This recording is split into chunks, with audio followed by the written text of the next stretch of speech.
All right, guys, good morning. I am Ruth Carter. This is going to be recorded. And so anybody that is interested in getting the link afterward, I'm going to go ahead and put my email address in the chat. Feel free to send me a request and we will go ahead and get things going here in just a moment. All right. There is my email address. And for those of you who are new or don't know who I am or what I do, my name is Ruth Carter, and I am a broker, and I run a transaction coordination business and as well as a small brokerage. And so I am kind of a nerd and I try to really keep up on things, but holy moly, they have changed quite a lot on us. And I felt really compelled to put out an informational webinar, and I've opened it up to everybody. This is not a recruiting video. This is not, trying to get more business. I just want to educate our TCs and our agents in California. Because we have a whole bunch of things coming at us all at once. So let's see here. Oh, I just realized my video isn't going. Sorry about that, guys. Can everybody hear me okay? Yeah, I can hear you. Okay, great. I can hear you.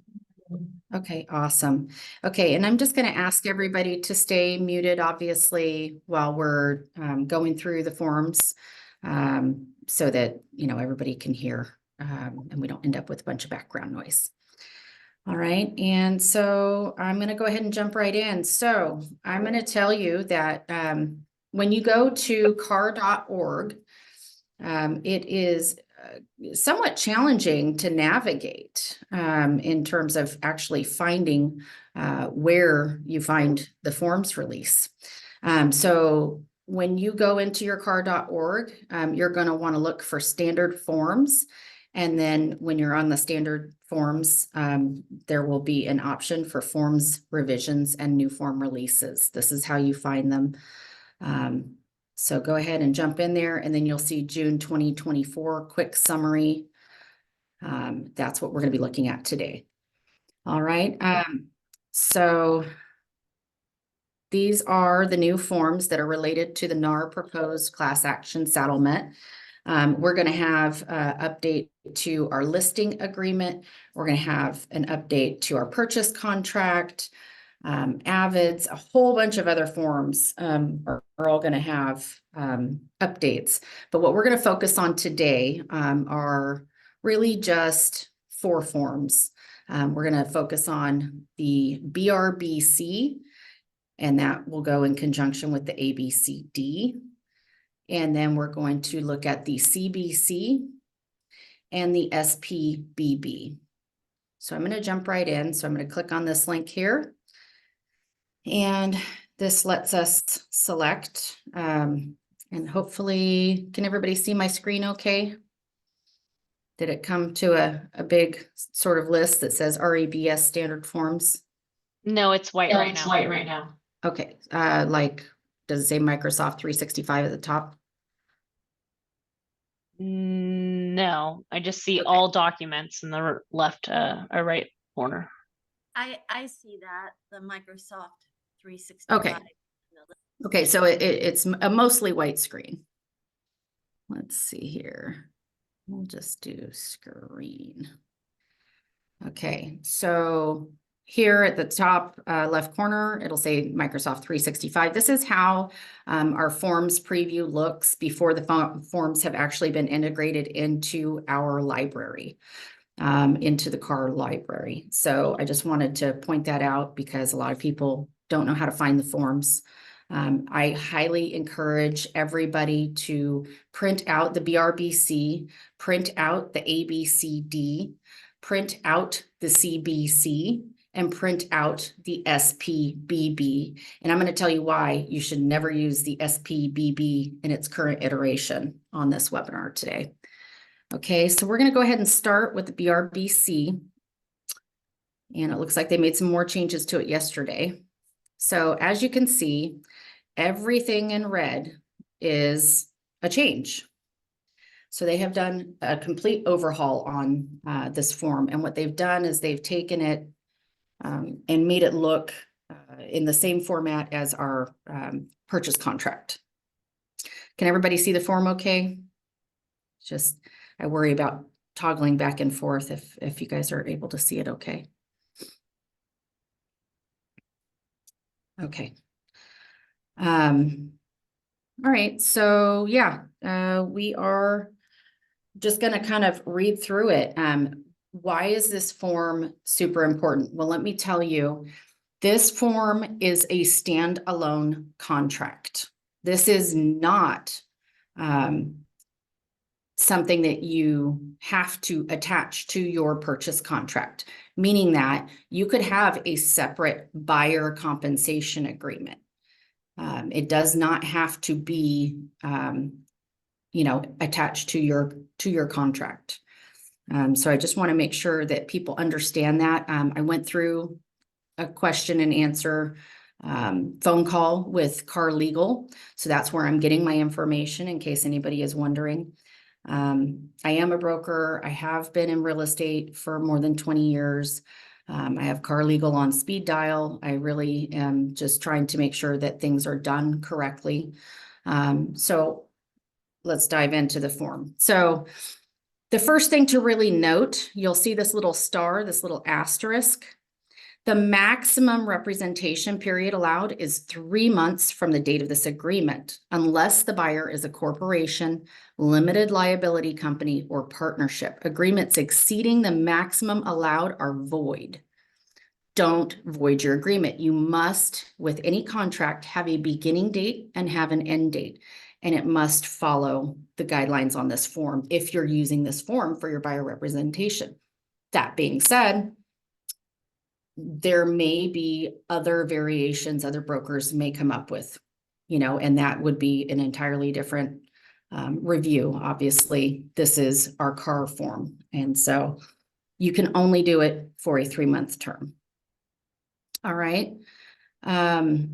So you're going to always want to make sure that, your boxes are checked correctly, exclusive versus non-exclusive. Make sure it's checked and initialed. You have to have your buyer initial that. So let's just go through one by one.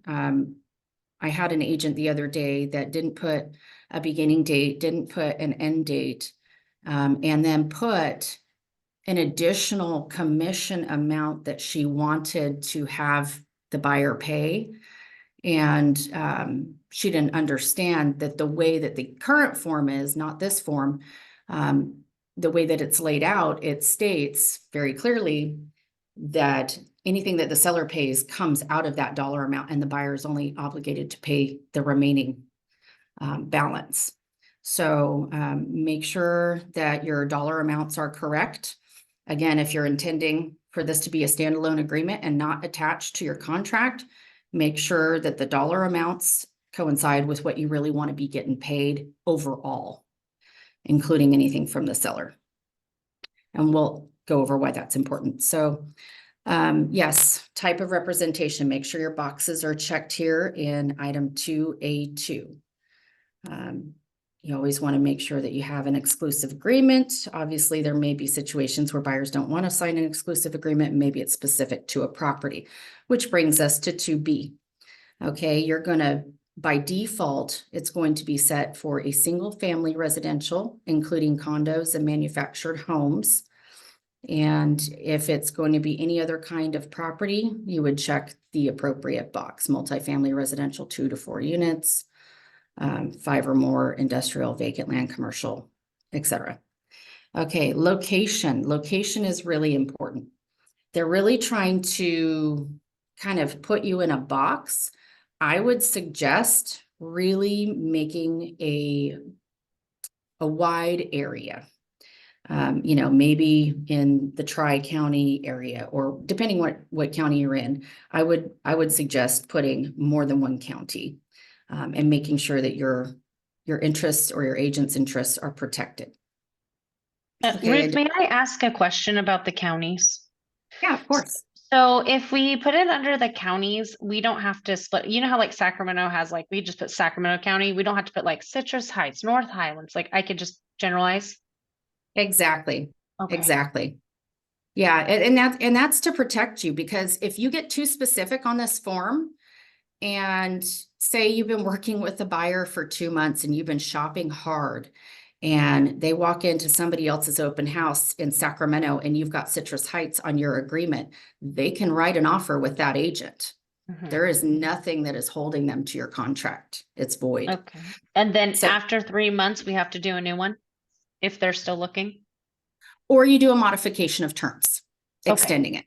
Yeah, I would just do a modification of terms, because they actually, on the modification of terms, they have an option to check the buyer representation agreement. We can go through that really quick after we're finished with this form. Thank you. All right, no problem. So yeah, you could make it specific to one property or a couple of properties. If you're like, you know what, this person doesn't want to sign an agreement, you know, for the next 3 months with me, you can make it specific to properties here in 2B4, okay? Or if there's too many to list in this space, then in 2B5, you would attach a list and check the box appropriately.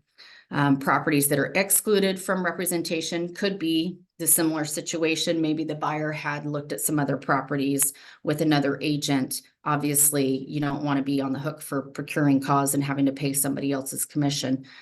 You would write in the excluded properties, making sure that, you know, you're aware and that the buyer's aware that you can't have anything to do with that. All right. This will be interesting to see how this form works out. I kind of expect it to change. You can fill out a BIP form, BIP, and check that box. Again, you know, I think that they're really just trying to put us in too tight of a corner, and get things too specific, so that it voids our contract. I would not suggest doing that.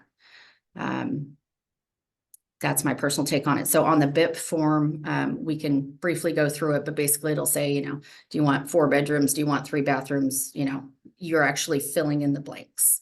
Again, too specific. You don't want to get too specific. I would suggest keeping it very broad. All right, broker compensation. You're going to see this a lot on pretty much every form. There's going to be something along these lines written on the compensation forms. Broker compensation. Notice the amount or rate of real estate commissions is not fixed by law. They are set by each broker individually and may be negotiable between the buyer and the broker. Real estate commissions include all compensation and fees to broker. See attached broker compensation advisory form. So the BCA is going to be attached and embedded to the BRBC, and the BRBC will have your agency as well. So you're signing agency at the same time. So why is that important? Again, the BRBC all by itself is a standalone contract for compensation to the buyer. So in 2D1, sorry, guys, I thought I turned that off.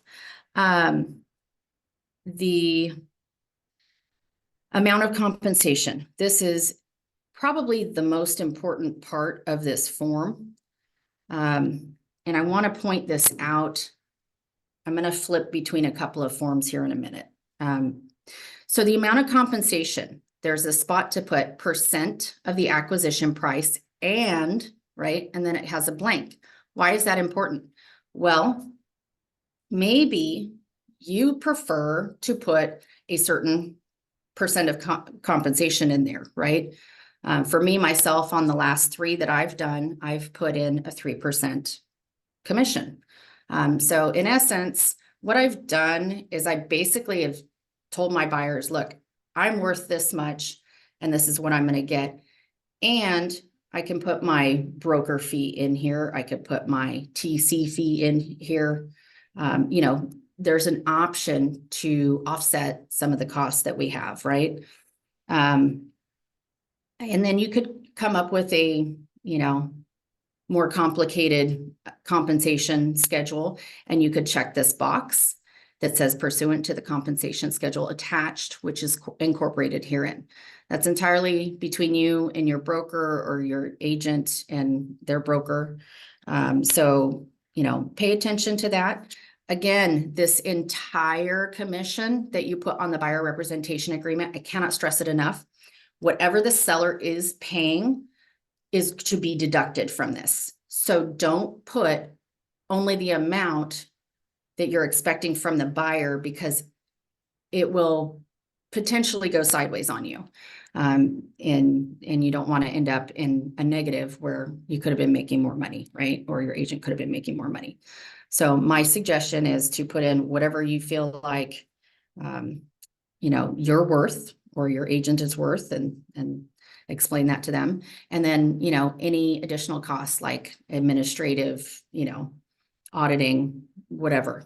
That is my personal suggestion there.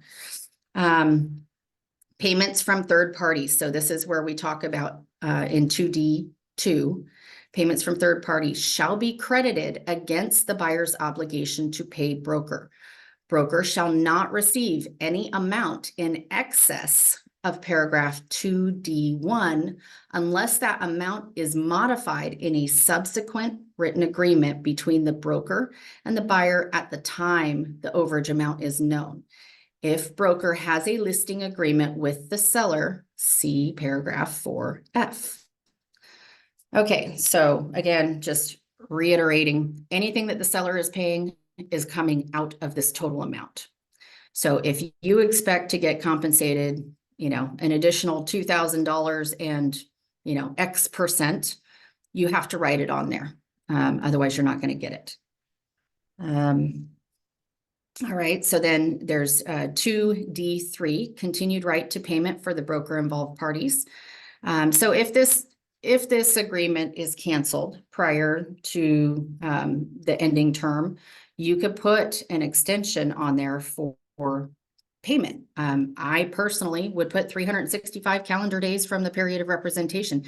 If you had showed a property to a buyer, it would not be fair or right for them to go back to the listing agent after your term expires when you were the one that showed the property. And so I would explain that to your agent as well. You know, you really want to make sure you're not doing a term that's longer than 1 year, because that's not enforceable. So 365 days, you're okay to enforce that. Okay. Cancellation notice 2E. Non-exclusive, effective upon receipt or blank days after receipt. If you're exclusive, it's 30 days after receipt. Okay, so what does that mean? You know, you get a cancellation notice from your buyer, it doesn't take effect for 30 days. So they can't just go run off with somebody else unless you release them. 2F, buyer financial personal information. This is another new form. So within 5 calendar days by default from the execution of this agreement, and you must check one of these boxes, either the buyer intends to purchase using VA or loan, which may not allow the buyer to pay the brokerage or other fees, or the buyer does not have sufficient funds to pay the broker. This only applies if they're VA or they don't have the funds to pay you or to pay the agent. So, and how that works is, you know, we get a lot of questions. VA will not allow a buyer to pay a commission. It's not allowed on their closing costs. So that is something for you to be aware of and for you to let your agents know as well. If the buyer doesn't have the funds to pay the broker, they don't have the funds to pay the broker. So what happens then? So this compensation amount is what you're going to end up having to ask the seller to pay. And we'll get into that. Other terms. I'm not really sure what you would use this for, but they did give us a spot for other terms. So I am grateful to have extra spaces. advisories and disclosures. Obviously, they're going to attach that BCA just like we talked about. And again, they're going to beat this into our head. Compensation to broker is not fixed by law. All right. It is fully negotiable, as you can see in blue. And so this kind of goes through the terms. Non-exclusive buyer representation. Why is that important? Because they can go and, you know, work with other agents so long as they're not working on the same property. The only thing that compels them to pay you is if you were the one that physically showed the property, and the property is on a list that they have to provide to another broker if they're, or another agent if they're working with another agent. All right, so I will let you read through all of this. I wanted to go through how to properly fill it out and just highlight a few of the pitfalls. And I'm pretty sure that is all that we have there. Yeah, you have to have obviously your buyer's initial, and then once your cancellation, buyer confirms that the compensation specified in paragraph 2D for broker services is, and then you would put that information in here. Again, if you're doing a percent and a dollar amount, or just a flat dollar amount, or specified in the compensation schedule that was attached. All right, so that is that form. Now I want to show you on the SPBB why I don't like this form, and C.A.R Legal suggested that I go be on the forms committee, forms advisory committee. I don't really have the bandwidth to do that right now, but I did bring some things to their attention. So this form is pretty much not gonna coincide with your buyer representation agreement if you're utilizing the percentage and the dollar amount, okay?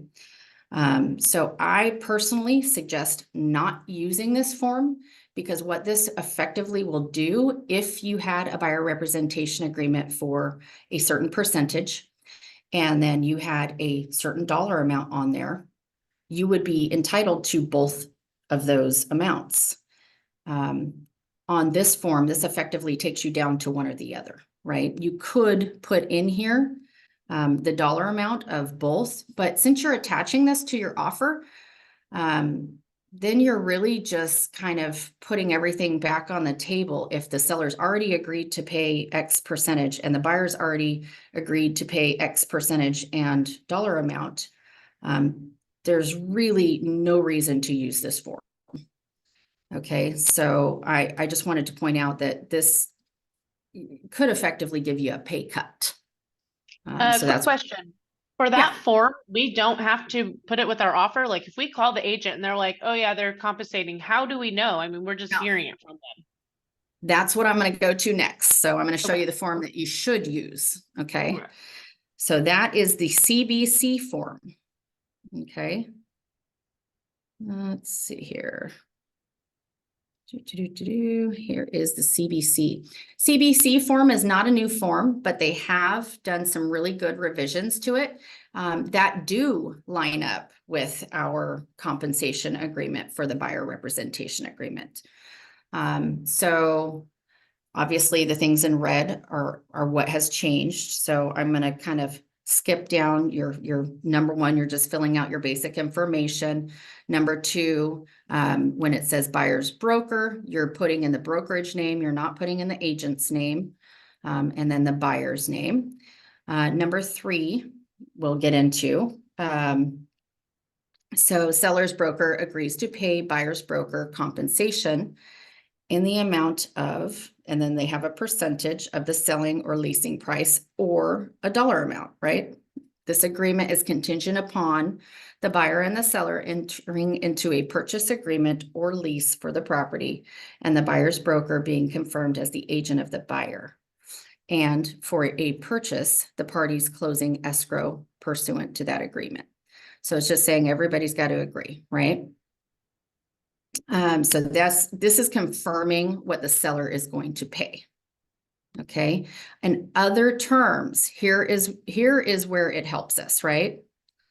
In other terms, this is where I would call out, you know, buyer has entered into a buyer representation agreement and has agreed to pay broker, you know, percentage and dollar amount that matches up with your agreement.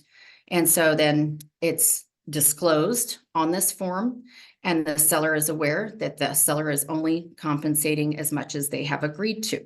Now, can the seller pay the full, you know, buyer's broker agreement amount if they choose to? Yeah, for sure. But in this day and age, it's probably not all that likely to happen. All right.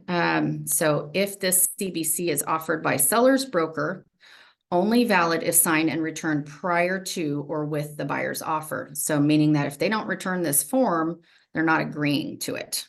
So yes, you could ask for the seller to pay your whole amount on this form. Or you can just call out that the buyer is aware that they have an obligation to pay the difference that's agreed to on the buyer representation broker compensation agreement. So I Ruth, really I'm sorry. like- Can I interrupt for 1 second? Do we Sure. not have those updated forms? I'm trying to print them and they're not in here. How do we update the C.A.R.? Okay, so the forms are not available for use yet. They won't be released probably until the end of the month. Usually they do it right at Okay, the but end of the, You told us to print them, okay. so we can't. Okay, Pearl, got it. Pearl, give me just a moment and I will backtrack. No, I don't want you to. If we just can't, if we don't have access to them right now, that's fine. I just thought I missed Pearl. something. That's all. What? Pearl, you have access. I'm going to show you. Okay. All right, so yeah, I love the CBC form. Anybody have any other questions on this form? Okay. So yeah, if you go back into your CAR forms, Pearl, and everybody else, obviously. So what you're gonna do is, actually, let me go this way. It's a little easier. Oh, and it kicked me out, of course. Let's see here. Okay, here we are. So when you go to standard forms, Pearl, look for forms, revisions, and new form releases. And you're going to click on that link. And when you click on that link, you got to click on the June 2024 quick summary. All right. And then forms related to NAR proposed class action settlement. So you just click on this. This is one big link with all of those forms. And it'll take you to this little screen that says Microsoft 365 in the upper left-hand corner. And then it has a list of all the forms. Does that help? Yes, thank you. Okay, you're welcome. All right, so let's go ahead and go to the ABCD form because this is going to be hugely important on the buyer's side of the transaction. All right, so they have completely overhauled this form. Again, they're kind of getting everything into the format of our purchase contract, which I think overall is good because I think that it brings a little more clarity to the forms. So again, up in this top space where it says broker, that's going to be the brokerage name, not the agent name. Where it says buyer, obviously that's going to be your buyer. Broker anticipates receiving compensation from seller or seller's broker, or, and then you could fill in the blank. It could be, you know, the buyer. Buyer is aware that any compensation paid by seller directly or indirectly through seller's broker affects the seller's total costs and expenses for the transaction and may impact the price the seller is willing to accept. If for a specified property, broker has provided buyer with a copy of a document that identifies the compensation offered to a cooperating broker for a listed property, such as the CBC form, That property may, but does not have to be listed below, okay? So if they've already given you a CBC form for everybody to sign off on, you don't necessarily have to put this property listed on this form. Broker independently or through escrow will disclose the final compensation broker receives from anyone other than the buyer. Okay, so buyer's brokerage firm, agent name, DRE licenses for both, pretty standard, right? And then you're going to have the buyer acknowledge that the buyer has read and understands and received a copy of this anticipated broker compensation disclosure. By initialing the box below, the buyer acknowledges being advised of the broker's anticipated compensation for the property identified. There's multiple property spots. Okay, so then your buyer's going to sign off on it. So what you're going to do essentially is you're going to have your agents or tell your agents, and you as agents will go with this form printed out. Maybe you'll have the property addresses because you know where you're going ahead of time, listed out on here, and you're going to initial, the buyer's going to initial, you're going to put the date first shown or made an offer, and you're going to put the compensation that has been disclosed to you. And where did you get that information? Did you get it directly from the seller if it was a FSBO? Did you get it from the seller's broker? Or agent for the seller's broker. And then, or other, you know, maybe it's a off-market deal and you're doing things on both sides. So you have to list out the percentage or the dollar amount that's being offered, and the buyer has to initial next to it and the agent has to initial next to it. This is going to be hugely important. This is going to end up being attached to your BRBC contract. And so this will be your effective list of properties should that agreement terminate or cancel.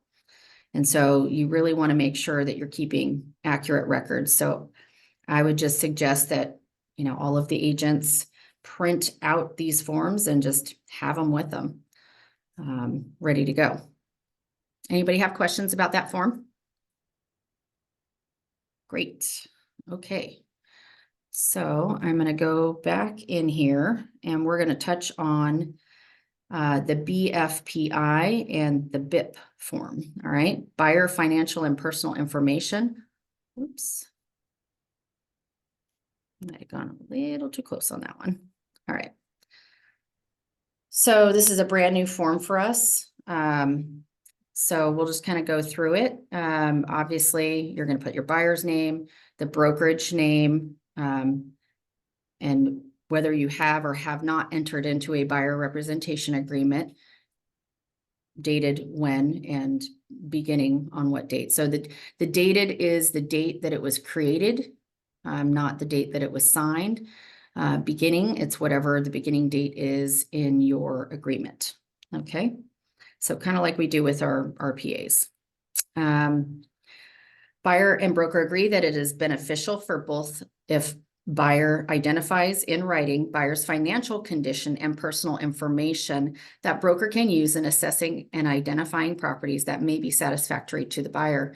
If the buyer does not qualify to purchase the type of property for which the buyer is interested, broker and buyer may mutually alter the terms of the representation agreement, or broker may cancel that agreement.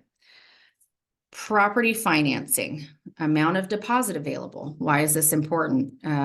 There's a lot of agents that go around and write offers and they don't even know how much money their client has to work with. It really kind of always blows my hair back that like they didn't have that conversation before they started showing properties. So this form could be good for that. I'm not opposed to the BFPI.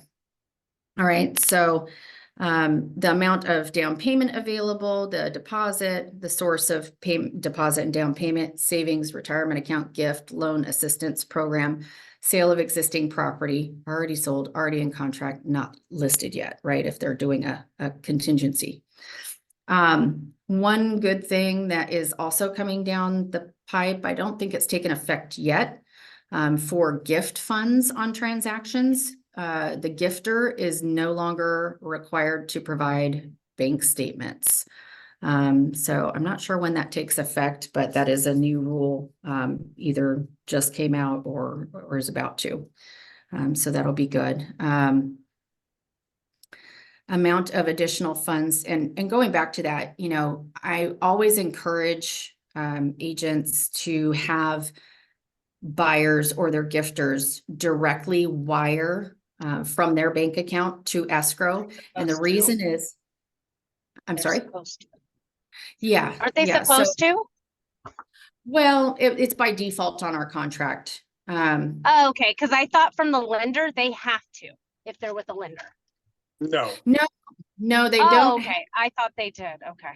They don't have to, but I would highly encourage it. And the reason being is that on their receipt, it's going to say their account number that it came from, and it's going to say the Oh. owner, it's going to say the owner of the account. And so therefore there's no need to provide additional documentation Got sourcing it. those. Okay, so that's the way Alright. to get around. I don't yeah, have just to to. fill that in, a bit, Ruth. So basically, when the gift funds are being used, the lender is gonna ask for a bank statement that shows at least a balance showing the fact that they have the money. But then they always request, and it doesn't always happen this way, but they always request that they do a wire transfer at the end of the transaction. That way we don't have to chase paperwork of, okay, well, you pulled it out of one account, put it in another account. Now we need to see statements of both accounts and the whole bit. So Yeah. we're just trying to avoid paperwork. Got it. And Okay. we've been able to do that for a little while now, so it's not Okay. new. But Okay. yeah, at least we have that option at this point. Okay, perfect. Okay. All right, so then obviously, there's a spot in here for source of additional funds, maximum loan amount, lender information. You could go through all of that if you want to. Personally, I just suggest having a conversation, but if you wanted to have it documented for the file, you know, are they doing a 1031? Are they expecting a legal settlement and inheritance? You know, all of this stuff. You're probably not going to have some of this information when you initially start working with somebody. But it's good to have this form and sort of go through the conversation. All right, so that's that form. I'm not going to really spend too much more time on it, but I do suggest that, you know, you guys get familiar with all of the updates. Here is the BIPP. Okay, buyer identification of preferences and priorities. Okay, so this may change over time. You can see that they've given us a number space to, you know, maybe you decide, okay, we're going to completely change gears and you do a new form. I don't suggest using this because again, it puts you in a box. And so, you know, it does, if you're attaching it to the buyer representation agreement, it could invalidate your enforceability if they deviated from what you had filled out this form to be. And so I really kind of think it's a good, more for informational purposes. Maybe you can use it more like a checklist, but not attaching it to the BRBC. Just kind of more of a informational form, more of an intake. So that would be my suggestion. Again, you want to be really, really careful about how you fill out these forms and making sure that you're not putting yourself in too tight of a corner and invalidating your agreement to get paid. They're really, really making it tough on us, you know, in general, to, you know, I don't know, trip us up. And it's just really, you know, they kind of make agents look like the bad guy. All right, so real quick, we're going to touch on the RPA. Before agreement. you move forward, I have a quick question. Will they have something added in SkySlope, like for the forms that we, you know, go into kind of contract with the buyer, say, we're going to show you this many houses, like where do those forms go? When, you So know, 'cause I've- obviously we're not in contract for a house, you know? Right, so I have already put those forms in SkySlope, so they're transaction based.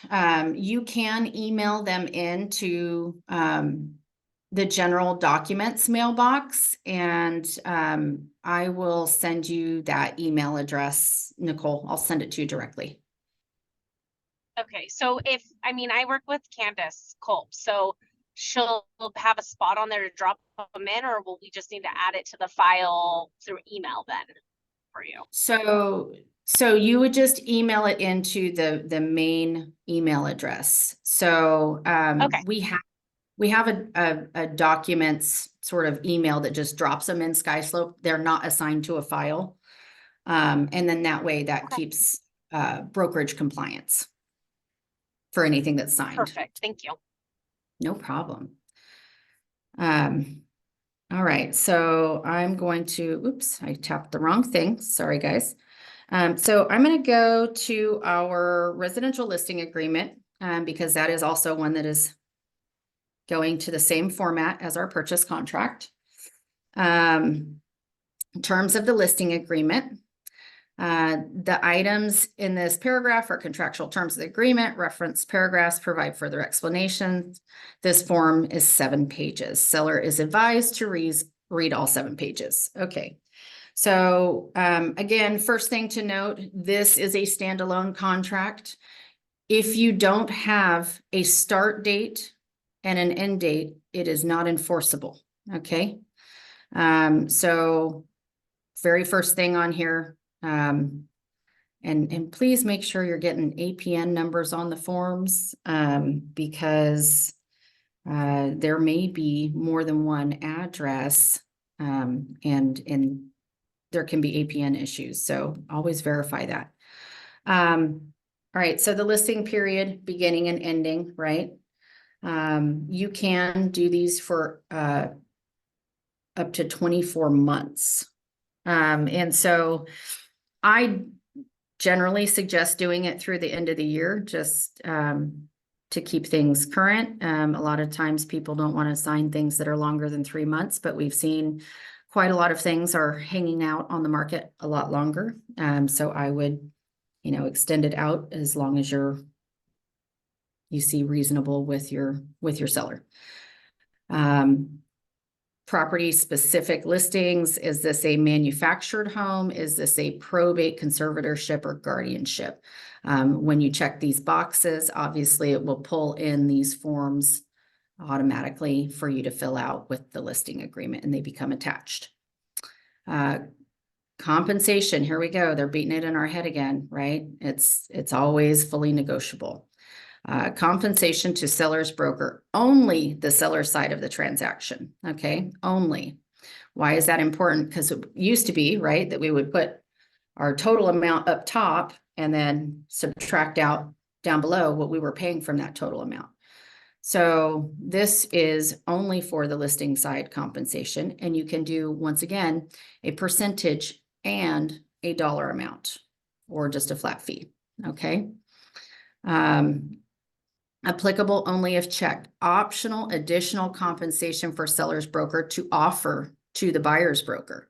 Okay, so this is where you would put in, what are you offering to the buyer's broker if they're offering anything?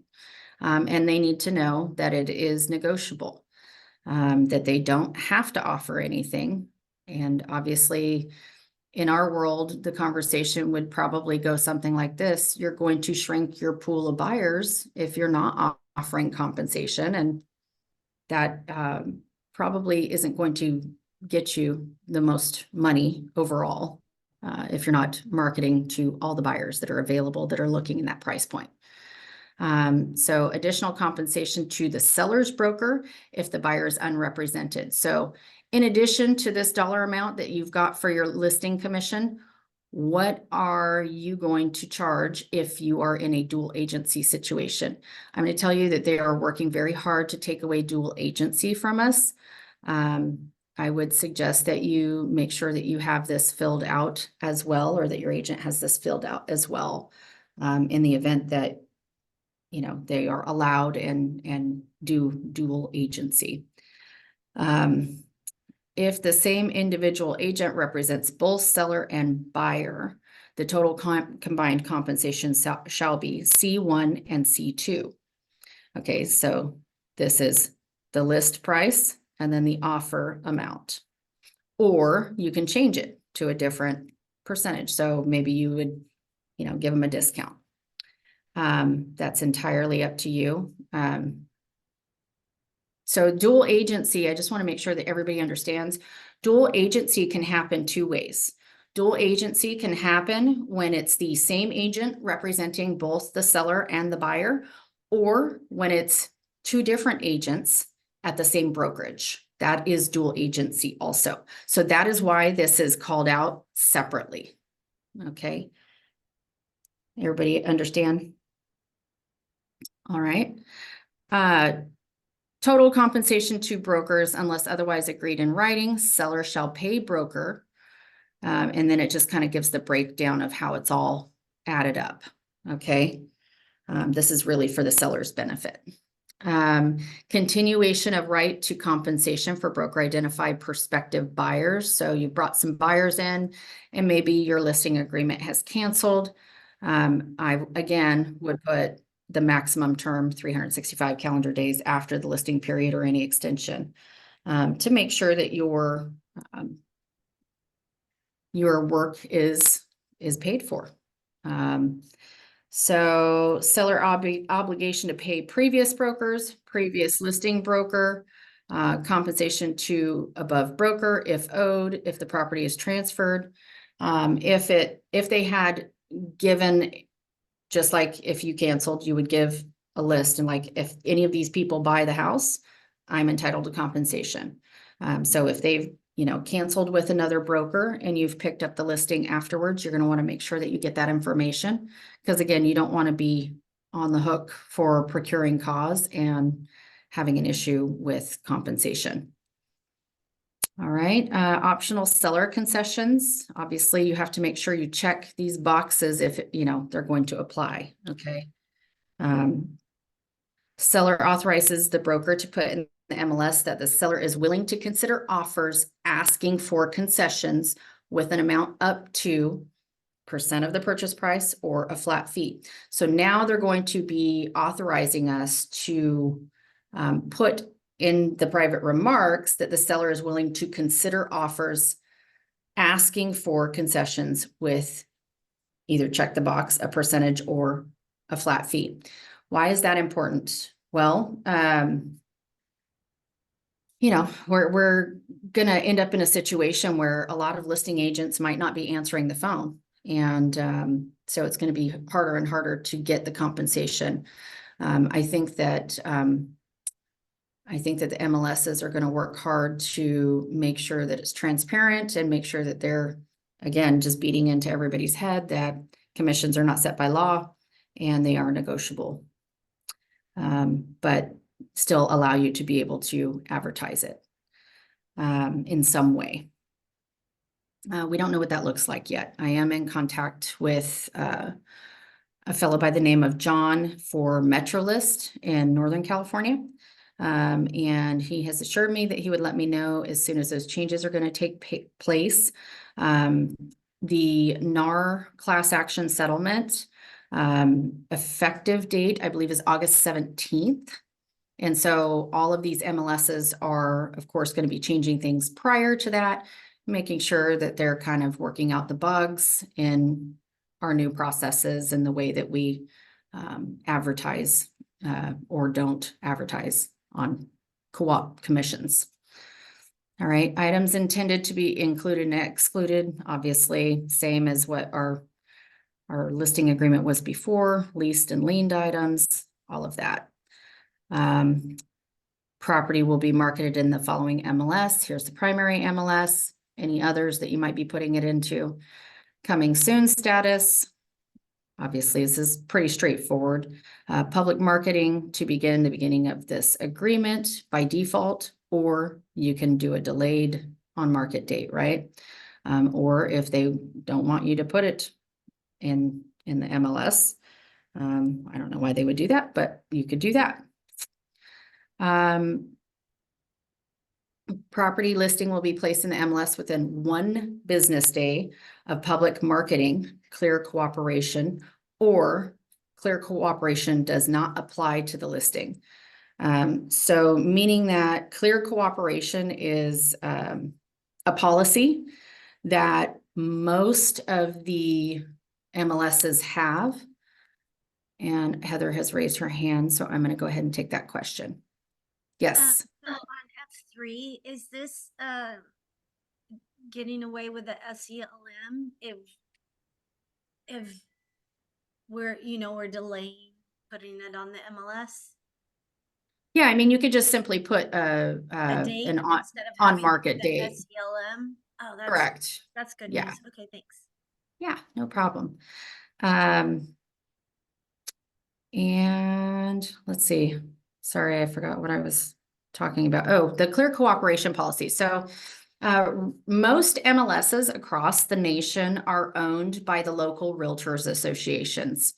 Our NorCal Metro List is basically a 50% ownership. So it is not a clear cooperation policy MLS. So we currently have 3 days to put it in the MLS. So I just want to make sure that you guys know that. I think everybody probably will be changing very soon. Again, I was in contact with John, who is the liaison with MLS, and he assured me that there will be some rules changes. He couldn't tell me exactly what was going to change because it's still in draft and in part of their settlement and their ongoing litigation. So, we may all end up having to put things in within 1 day. But currently, Metro List is 3 days. So just want to make sure that you guys know that. So keep an eye on the MLS rules for the local MLS that you're working with. And I would suggest even calling them and asking them, hey, what are the changes as a result of this NAR settlement agreement? All right, so listing features kept off the internet. Seller does or does not authorize the MLS to make all listing information available to internet sites. If checked, C.A.R form SELI for exclusions. I don't know why you wouldn't want to fully advertise, but they do give you an option. Timing and presentation of offers. Seller instructs broker to present all offers received as soon as practicable, or offers shall be presented on X date or blank days after the property is listed in the MLS actively. Why is that important? I am so glad they put this change in there because how many times have you had, conversations with agents that they just randomly put an offer presentation date and they haven't had assigned seller instruction. Fun fact also, by the way, for MLSs, your sellers or the agent sellers can sign off on any weird instruction that they want and you can upload it to the MLS. If it's a seller instruction, the MLS has to accept it, even if it goes against their rules, because one of their rules is that only the seller can instruct you to present on a certain date. Okay. So just wanted to let you know that. Seller instructs broker not to present buyer letters, or if the box is checked, seller instructs the buyer or the brokers to present buyer letters. If seller requests or relies on buyer letters, seller is acting against the broker's advice. So they have to put that little disclaimer and disclosure in there. Why is that important? Because over the past several years, people were worried about getting, racism and getting, people that would not choose them because of the way that their family looked or, whatever the case was. That has to be a conversation that you have with the seller. Investigation reports. Obviously, it gives us a really nice, clear box to check, for the various reports that are going to be provided to the buyers up front. So these are going to be things that you would, as the agent or the listing agent would put everything together in a package. And I would highly encourage having that conversation with all your agents and all your sellers. It's so much better. You take so much negotiation and so much question out of, negotiation on price when you offer these reports and inspections up front. All right, seller instructs broker not to take or use photographs in marketing except as required by the MLS rules. What are the MLS rules? Typically, they want to have at least a front picture. So if it was a hoarder house or something was just terrible, or maybe, you know, the seller doesn't want to put their tenants' belongings online, you still have to have a front photo. Check with the local MLS. All right, and if that box is checked. Visitors are not restricted from taking photos of the property, or if they check this box, seller instructs the broker to include MLS terms that only persons preparing appraisals or inspection reports may take pictures of the property. You usually only run into this with, you know, tenants that don't want their stuff taken picture of, and you know, people that are not cooperative. So exceptions to ownership and title. This is not new. You know, does anybody else have a right to title? Maybe it has to go through probate, and, you know, they've got to put a 14-day period out to the rest of the family members to see if anybody contests. You could put that on there, but there's also the probate form. So seller intends to include a contingency to purchase a replacement property as part of any transaction. This is a hugely important form. I like to call this your seller's not going to be homeless form, the SPRP. If they have a property to sell and they must sell it in order to move, what happens when you get in contract, if you haven't provided this form, is that the seller can be compelled to sell and the seller is homeless, right? So the SPRP prevents that from happening, and we'll touch on that form.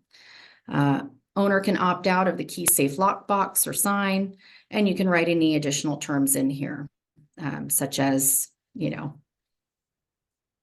it could be a payment for your TC or your admin fee or your broker fee. If you wanted to, you could put that down here as well, just clarifying that that was for, you know, what that dollar amount was for up top. All right, so the broker compensation advisory is going to be attached pretty much to every one of our contracts now. So just know that. And again, they're just kind of beating us over the head with it is fully negotiable, all compensation. All right. Seller concessions are monetary payments that a seller agrees to contribute towards buyer's expenses and other costs a buyer is responsible for in the transaction. Concessions may include, but are not limited to, costs of escrow or title, lender's fees, repairs, inspections, and broker compensation. So they made a specific declaration saying that if you get a credit from a seller, it could be applied to any of those things, including broker compensation. The only exception to that is the VA. All right. I think that was really all the major changes on here. Again, I highly encourage you to print out, find these forms. If you have any difficulty, you can reach out to me directly. I'd be happy to help you and walk you through it. But this is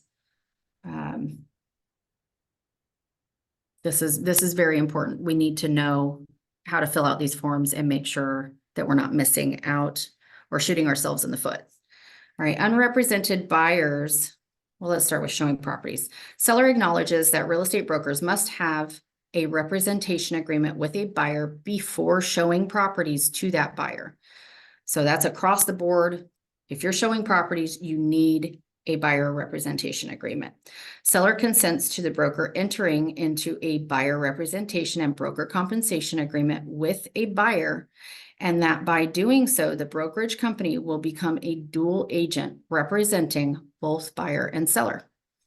Unrepresented buyers. If a buyer interested in viewing seller's property is not already represented by a real estate broker, and such buyer refuses to be represented by broker, seller authorizes the broker to obtain a signed document form from such a buyer refusing representation by broker, Brokers shall provide such buyers at the earliest practicable time a disclosure of non-representation such as a buyer non-agency, a BNA form, or open house property tour visitor non-agency disclosure form. So open house forms, we're going to go over that. That's a OH&A. All right. I believe that was all the big ones.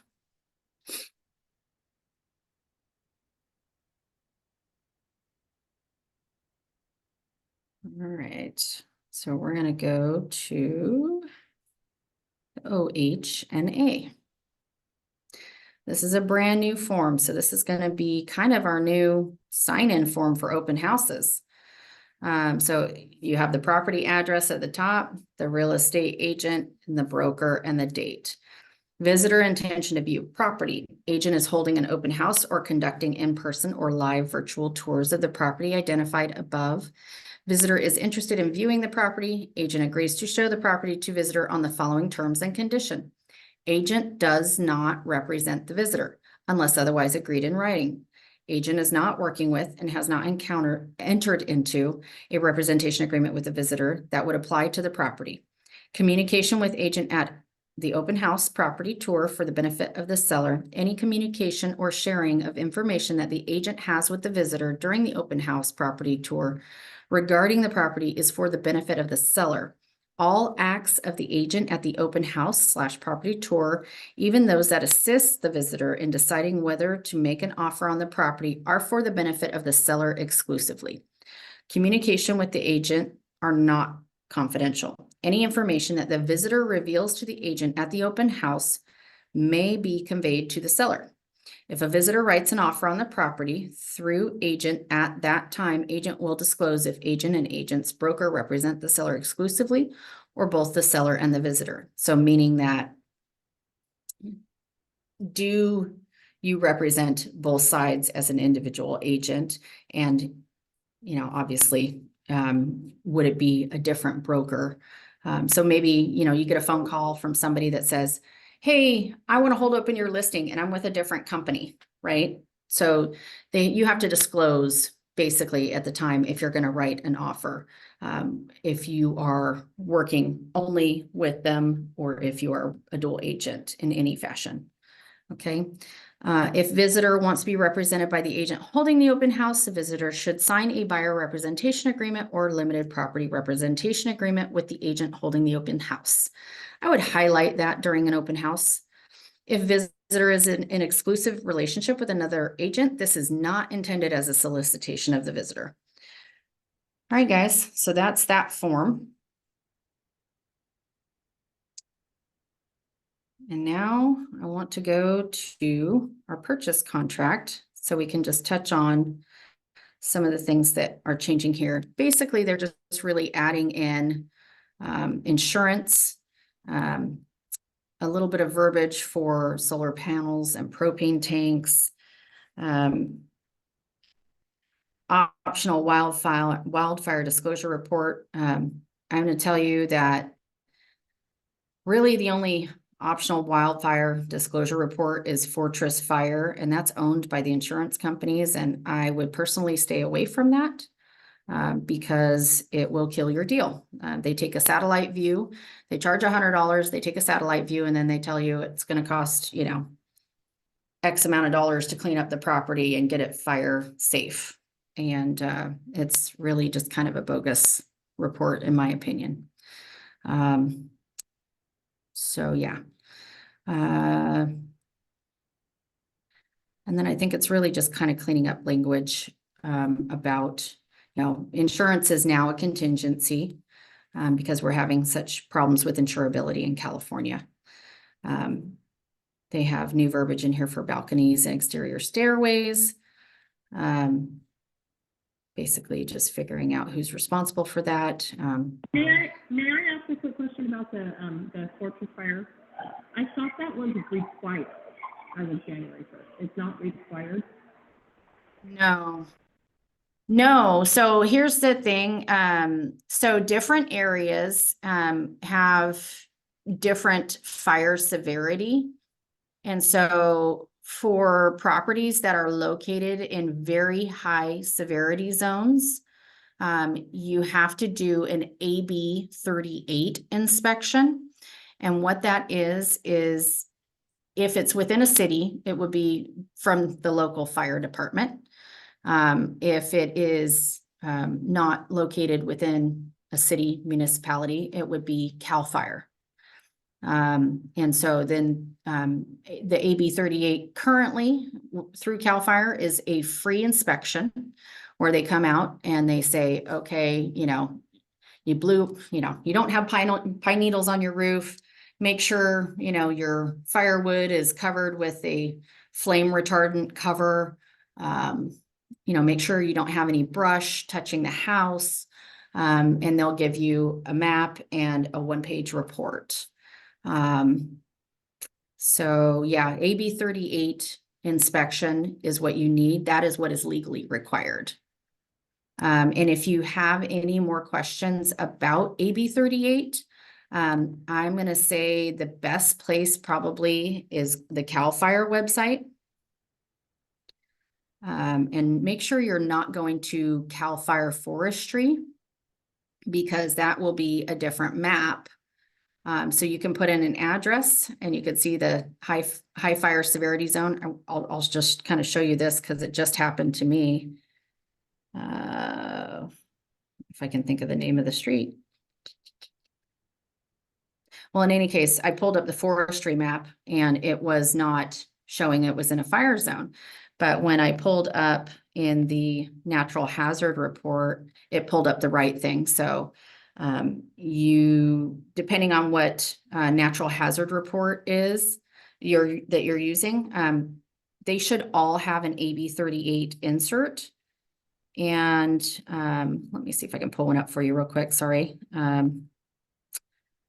Let's just show you the one that just closed that I had this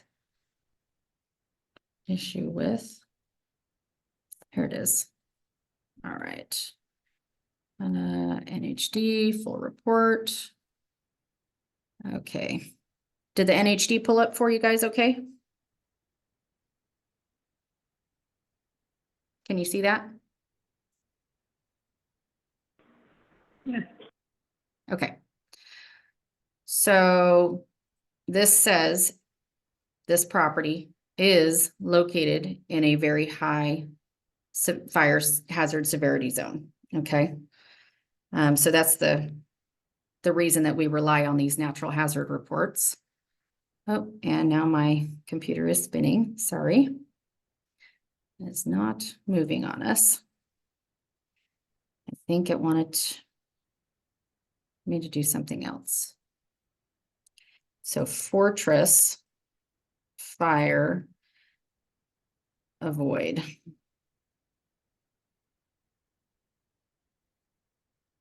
All right. So AB 38 is required, and you can kind of see the red writing here down at the bottom. Please read the report for further information about AB 38 disclosure advisory. All right. Let's see if it'll let me go. There we go. It is in a supplemental fire zone.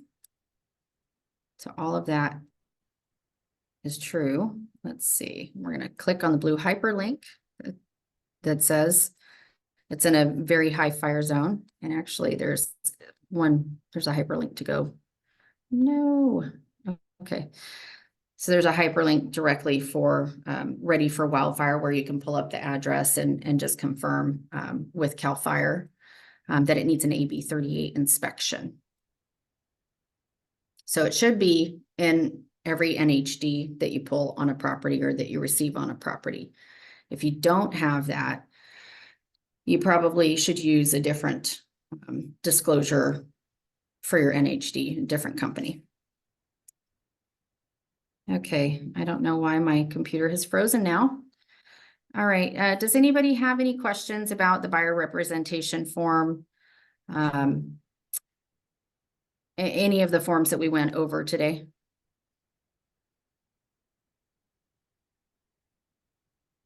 Okay, well, we wrapped it up a little earlier than I planned, guys, but I hope that I gave you some good information today and that you're confident when you're reviewing these forms with your agents or for yourself. And if you have any questions, as always, you can for sure reach out to me. My phone number and email address are in the comments.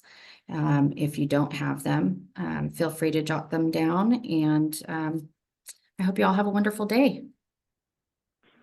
Did you say we'll be getting a recording? Yes.